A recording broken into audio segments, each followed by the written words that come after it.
Las bellas historias de la Biblia. Historia número 5. Fuego del cielo. Ya habían pasado 3 años desde que Elías se había presentado en la corte de Acab para anunciarle la gran sequía.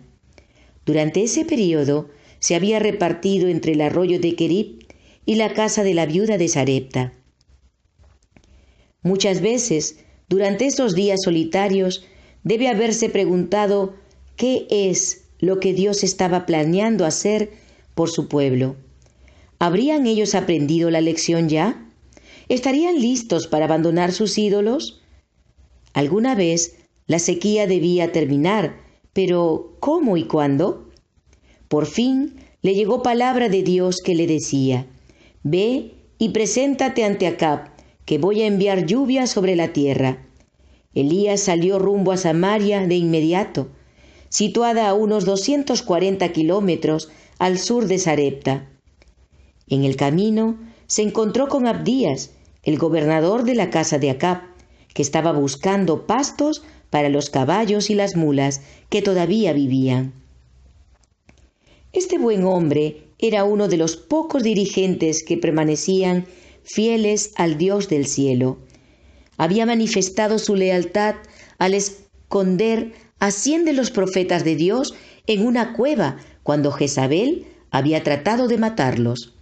Reconociendo a Elías, cayó sobre sus rodillas y clamó: «Mi señor Elías, ¿de veras es usted?». «Sí, soy yo», le respondió. «Ve a decirle a tu amo que aquí estoy». «No puedo», dijo Abdías. Tenía miedo. Le explicó que Acab había estado buscando por todas partes a Elías. Había muchos informes falsos con respecto a dónde lo habían visto, y estos habían servido solamente para enojar más y más al rey. «Además», dijo Abdías, «si voy y le digo a Acab que usted está aquí, y luego él no lo encuentra, ¿me matará?». «Tan cierto como que vive el Señor Todopoderoso, a quien sirvo, te aseguro que hoy me presentaré ante Acab». Abdías le creyó y cabalgó para ver al rey. Al oír las noticias, Acab fue en el acto al lugar donde su siervo había dicho que encontraría a Elías. El profeta todavía estaba allí.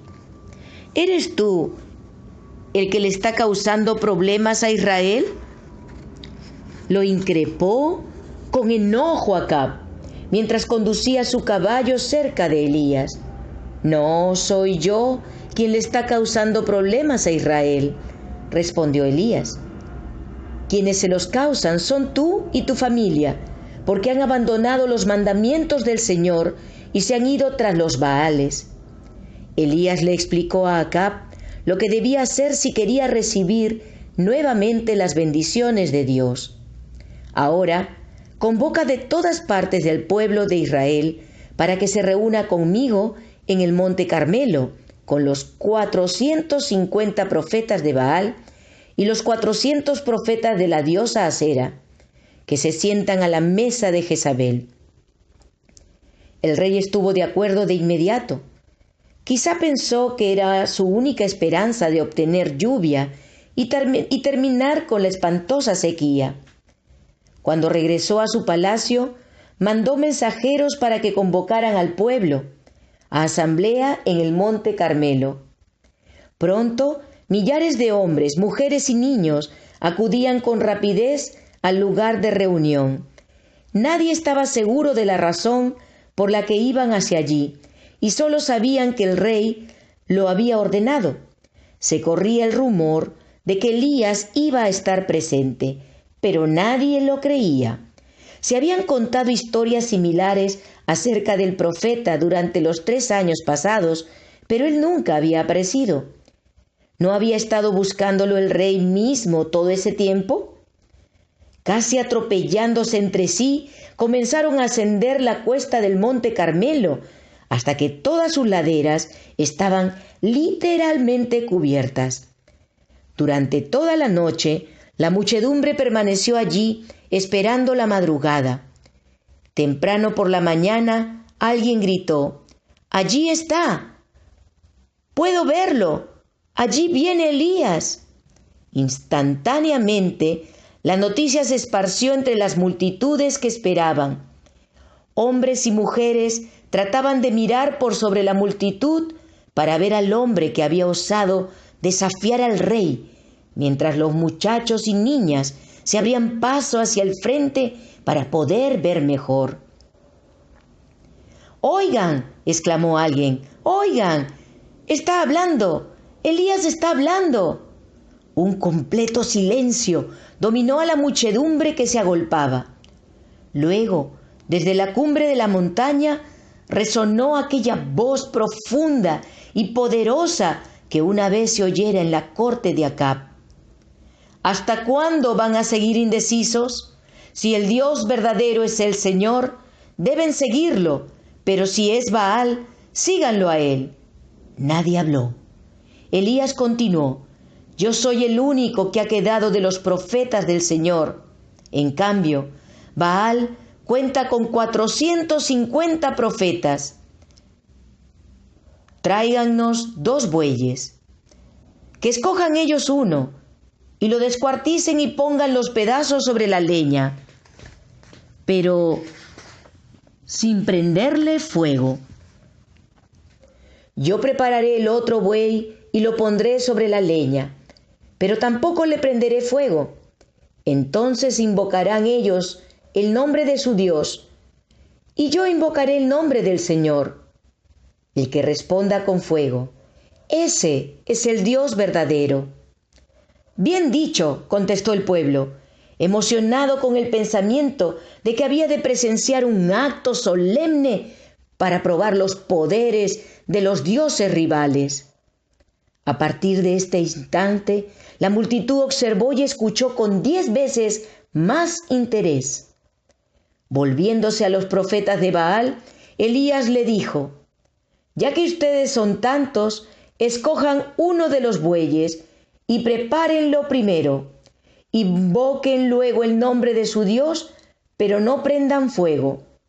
Contentos por la oportunidad de comprobar que Baal era mayor de todos los dioses de la tierra, los profetas tomaron un buey, lo cortaron y colocaron los trozos en orden sobre el altar que habían edificado. Entonces comenzaron a suplicar a su Dios que mandara fuego para quemar el sacrificio. «Baal, respóndenos», gritaban.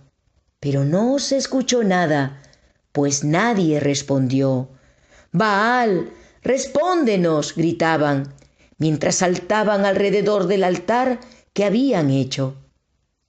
Pero ni aun entonces descendía fuego del cielo. Aquella danza salvaje prosiguió durante toda la mañana con gritos y clamores. A mediodía, Elías comenzó a burlarse de ellos. «Griten más fuerte», les decía. «Seguro que es un dios, pero tal vez está meditando, o esté ocupado o de viaje. A lo mejor se ha quedado dormido y hay que despertarlo». Ellos gritaban aún más fuertemente y comenzaron a cortarse con cuchillos hasta quedar bañados en sangre. No sucedió nada. Pasó el mediodía, llegó la tarde. El sol comenzó a hundirse en el cielo gris, pero no se escuchó nada, pues nadie respondió ni prestó atención. En este momento, Elías volvió a hablar al pueblo, que estaba cansado y chasqueado por el fracaso de los profetas de Baal. «Acérquense», ordenó, y la multitud se adelantó. Entonces lo observaron, mientras reparaba el altar del Señor, que solía estar en la cumbre de la montaña, pero que había sido olvidado y derribado. Tomando 12 piedras, una por cada uno de las 12 tribus de Israel, reedificó el altar y entonces cavó una zanja a su alrededor. De inmediato colocó la leña, descuartizó el buey, puso los pedazos sobre la leña. Se trajo agua, tal vez del mar, pues las fuentes se habían secado, y fue derramada sobre el altar. Alguien dijo: ¿Espera que arda con toda el agua que echó sobre ella? Pero sí, Elías escuchó eso. No pareció prestar atención. Vuelvan a hacerlo, dijo, y lo hicieron. Háganlo una vez más, les ordenó. Y el sacrificio fue empapado de nuevo hasta que el agua chorreaba por la zanja y la llenaba. Ahora nadie podía decir que él mismo había puesto fuego en el sacrificio. De repente, la gran asamblea quedó en profundo silencio mientras Elías elevaba su voz en oración. Todo el mundo escuchó, aun los profetas de Baal que habían dejado de clamar. Señor, Dios de Abraham, de Isaac y de Israel, clamó en alta voz, que todos sepan hoy que tú eres Dios en Israel y que yo soy tu siervo, y le he hecho todo esto en obediencia a tu palabra. Respóndeme, Señor, respóndeme, para que esta gente reconozca que tú, Señor, eres Dios y que estás convirtiendo a ti su corazón. Apenas había terminado de orar cuando bajó el fuego del Señor y quemó el holocausto, la leña, las piedras y el suelo, y hasta lamió el agua de la zanja. Era un espectáculo maravilloso que nunca había de ser olvidado. Aterrorizadas las multitudes cayeron sobre su rostro clamando: «El Señor es Dios, el Dios verdadero». Vieron qué error habían cometido al adorar los inútiles ídolos de Baal.